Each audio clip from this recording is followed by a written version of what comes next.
Assalomu alaykum, hammaga yaxshimisizlar, yaxshi dam oldinglar. Volvoning eng plus qulayliklaridan bittasi, Volvoda sidinani olib tashlasangiz, poli tekis bo'ladi pastga, hech qanaqa mushat beradigan narsa yo'q va spalniyni ko'targaningizda bu yerda bambalyukni to'sib turadigan bu plastmassa bo'ladi va chuqurligi anchagina bor. Shu plastmassaning ichida bemalol o'tirib tahorat qilib, bet-qo'lingizni yuvib, to'kib tashlab, artib joyga solib qo'yishga sharoit bor. Volvoning plus tarafi va buni olib tashlaganingizdan keyin bemalol mana bu joyda namoz o'qishga sharoit juda keng. Volvoning eng udobstvosi shu men uchun. Va mana bunday chiroyligina, shinamgina namozxona paydo bo'ladi bu yerda. Maza qilib namoz o'qish mumkin. Men oldin Euro 6 DAF minganman. Euro 6 DAFda ham xuddi shu kabi sidinasi olingan. Faqat ichida tahorat qilmasdim uni, qo'l bet qo'limni yumasdim, pastga yuvardim.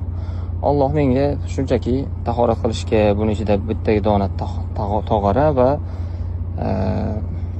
bemalol bet qo'limni ichida yuvish uchun sharoit qilib berdi. Allohga shukr hammasi uchun.